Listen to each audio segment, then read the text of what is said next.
शुरुआत 2002 में हुई थी और हम लोग 2 लोग साथ में मिल कर के किए थे। उस समय मैं नौकरी में था, इसलिए बहुत ज़्यादा टाइम नहीं मिलता था इसको करने का, फिर भी मैं करता था। शुरुआत वैसे ही हुई, बहुत छोटे से स्तर पर। अभी भी कोई बहुत बड़ा स्तर नहीं है। ये गाड़ी चलती गई। एक ही चीज़ था जो मेरे जहन में बात बैठी हुई थी कि ये कमर्शियल धंधा नहीं हो सकता, किसी कीमत पर इसको कमर्शियल धंधा नहीं बनाना है। हुआ ये कि मेरा तो ये पैशन था, क्योंकि मेरे पास पैसे का अपना प्रॉब्लम नहीं था, नौकरी भी थी, पत्नी जॉब कर रही थी, इश्यूज़ नहीं था। बट जो दूसरे सज्जन थे उनके लिए तो ये प्रोफेशन था। For me it was a passion than profession, more of a passion. उसके बाद फिर जब ये क्लियर हो गया कि नहीं, प्रोफेशन और पैशन एक साथ नहीं चलेगा, आपके अंदर है, बाहर अगर ढूंढिएगा तो आप कुछ नहीं मिलेगा। अपने अंदर झांकिए, मिलेगी शक्तियाँ। ये राम कहानी है, बचपन से लेकर के और ऑलमोस्ट लास्ट ईयर तक का, कि लिखा गया है ये कोविड के दौरान।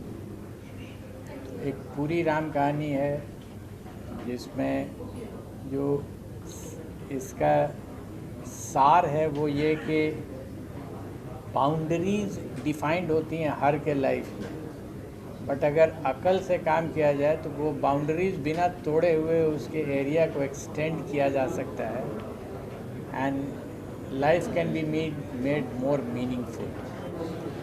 प्रेशर का 2 कंपोनेंट होता है, एक लगाने वाला और एक झेलने वाला। लगाने वाले की बात तो मैं नहीं जानता हूँ, अगर मेरे ऊपर लगेगा तो मेरे ऊपर डिपेंड करता है कि हम प्रेशर को लेते हैं या नहीं लेते हैं। सही बात है।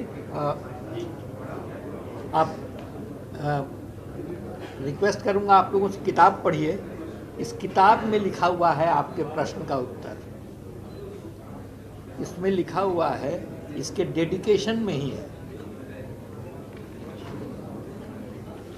डेडिकेशन से पढ़ दे रहा हूँ।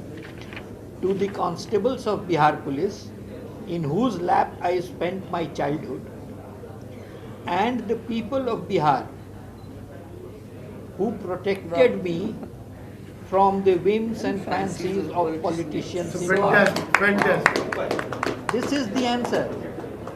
जो प्रेशर की बात आप कह रहे हैं, किताब में कहीं और अभयानंद जी ने लिखा है कि law is your weapon and law is also your shield. वो आपका हथियार भी है, वो आपकी ढाल भी है, यही है उसका इलाज। पिछले 15-16 साल से मैं पब्लिक एजुकेशन सिस्टम में काम कर रही हूँ, अपनी एक्टिंग और एडवोकेट होने के बावजूद या होने के साथ साथ। और मैं सचमुच मानती हूँ कि हमारी जो संस्कृति ग्राउंड लेवल पे काम करती है, स्लम्स में काम करती है, वैसे बच्चों के साथ काम करती है जो जिनके पास हुनर बहुत है लेकिन उनको रास्ता नहीं मिलता है। तो मैं स्पेशली प्रभावित हूँ आपके सुपर 13 के काम से, एंड आई होप कि किसी दिन आप हमारे बच्चों को संबोधित करें और उनको इंस्पायर करें। आजकल तो जूम मीटिंग हो जाती है तो आसान होता है। I would request both of you to really encourage उन बच्चों। Such great achievements. Abhayanand ji के बारे में जब मैंने आज इतना कुछ सुना पृथ्वीराज जी के मुंह से, तो मुझे बहुत खुशी हुई और बहुत हैरानी भी हुई कि इस तरह के भी लोग हैं हमारी सोसाइटी में जो कि इतना अच्छा काम कर रहे हैं और इतना लो प्रोफाइल कर रहे हैं। सो लाइक भूमिका जी सेड कि हमें ज़्यादा से ज़्यादा ग्लोरीफाई करने की ज़रूरत है इस तरह की कॉजेज़ को और इस तरह की अचीवमेंट्स को, so that as a society जो चीज़ हम लोग अक्सर टीवी पे देख के सोचते हैं, बोलते हैं कि यार हमारा देश कब बदलेगा, हम कब एक चेंज लेकर आएंगे इस कंट्री में, वो जो बोलते हैं एकदम जड़ से चेंज होने के लिए ये हम लोगों को मानसिकता रखने की ज़रूरत है और इस तरह से काम करने की ज़रूरत है। कोशिश हम सभी करते हैं। आप हमको खाली इतना सोचना ये ज़रूरी है कि हम कुछ भी काम करें आज उसमें हम पूरी शिद्दत से करें, अंजाम अपने आप आता है उन चीज़ों का। जैसे अभी अभिनंदन जी ने कहा सुपर 30 का आपने जिक्र किया उनसे, वैसे ही मैं एक नाम यहाँ ज़रूर देना चाहूँगा जिन्होंने भाई साहब को देख के एक सुपर 15 थॉट भी आगे लेके चले हों। आपकी परमिशन के साथ प्लीज़। संगम ग्रुप के मोदानी जी हैं जो वहाँ के चेयरमैन हैं, उन्होंने सुपर 30 से पूरा इंस्पायर होके एक मुहिम वहाँ शुरू की है सुपर 15। जैसे आज बाबूजी 30 बच्चों को लेके चलते हैं, वो 15 बच्चों को लेके चलते हैं। तो it's about how you adapt things. हम सब सक्षम हैं, how do we take it forward, that's more important.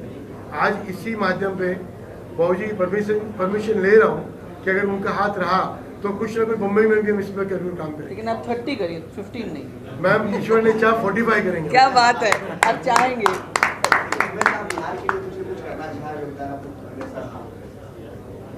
Again मैं बोलता हूँ बिहार नहीं, मुंबई में करेंगे कह रहे हैं। It's all about our continent, Hindustan हमारा।